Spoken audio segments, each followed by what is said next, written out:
सर्वपितृ अमावस्या की पौराणिक कथा इस प्रकार है।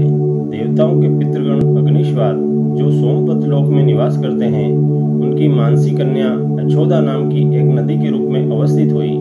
मत्स्य पुराण में अछोद सरोवर और अछोदा नदी का वर्णन मिलता है, जो कश्मीर में स्थित है। एक बार अछोदा ने 1000 वर्ष तक तपस्या की, जिससे प्रसन्न होकर देवताओं के पितृगण अग्निश्वाद और बहिष्पत अपने अन्य पितृगण अमावसु के साथ अछोदा को वरदान देने के लिए अश्विन अमावस्या के दिन उपस्थित हुए। उन्होंने अछोदा से कहा कि हे पुत्री, हम सभी तुम्हारी तपस्या से अति प्रसन्न हैं, इसलिए चाहो जो वरदान मांग लो। लेकिन अक्षोदा ने अपने पितरों की तरफ ध्यान नहीं दिया और वह अति तेजस्वी पितृ अमावसु को अपलक निहारती रही। पितरों के बार बार कहने पर भी उसने कहा कि हे भगवान, क्या आप मुझे सचमुच वरदान देना चाहते हैं? इस पर तेजस्वी पितृ अमावसु ने कहा कि हे अक्षोदा, वरदान पर तुम्हारा अधिकार सिद्ध है, इसलिए निसंकोच होकर कहो। अक्षोदा ने कहा, हे भगवान, यदि आप मुझे वरदान देना ही चाहते हैं तो मैं तत्क्षण आपके साथ रमण कर आनंद लेना चाहती हूँ।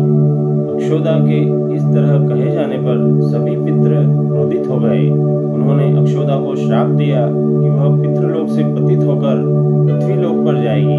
पितरों के इस तरह श्राप दिए जाने पर अक्षोदा पितरों के पैरों में गिरकर रोने लगी। इस पर पितरों को दया आ गई। उन्होंने कहा कि अक्षोदा, तुम पतित योनि में श्राप मिलने के कारण मत्स्य कन्या के रूप में जन्म लोगी।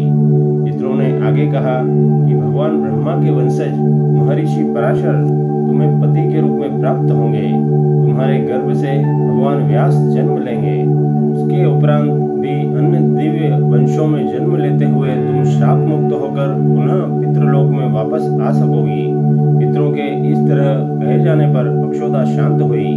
अमावसु के ब्रह्मचर्य और धैर्य की सभी पितरों ने सराहना की और वरदान दिया कि यह अमावस्या की तिथि अमावसु के नाम से जानी जाएगी तथा संसार में जो भी प्राणी 16 दिन श्राद्ध में किसी भी दिन श्राद्ध न कर पाए, वह केवल अमावस्या के दिन श्राद्ध और तर्पण करके सभी बीते 14 दिनों का पुण्य प्राप्त करते हुए अपने पितरों को तृप्त कर सकते हैं। तभी से प्रत्येक अमावस्या की तिथि को सर्वाधिक महत्व दिया जाता है और तभी से यह तिथि सर्वपितृ अमावस्या के श्राद्ध के रूप में मनाई जाने लगी। उसी पाप के प्रायश्चित हेतु कालांतर में यही अक्षोदा महर्षि पराशर की पत्नी एवं वेदव्यास की माता सत्यवती बनी थी।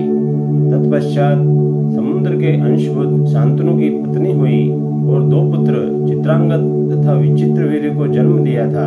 इन्हीं के नाम से कलयुग में अष्टका श्राद्ध मनाया जाता है। दोस्तों, भक्ति के इस वातावरण को और अधिक अद्भुत बनाने के लिए आप हमारे वीडियो को लाइक करें, शेयर करें। यदि आप हमारे चैनल पर पहली बार वीडियो देख रहे हैं तो हमारे YouTube चैनल अद्भुत ज्ञान एवं भक्ति को प्लीज़ सब्सक्राइब कर बेल आइकन अवश्य दबाएं, ताकि हमारा हर नया वीडियो आप तक शीघ्र पहुंचे।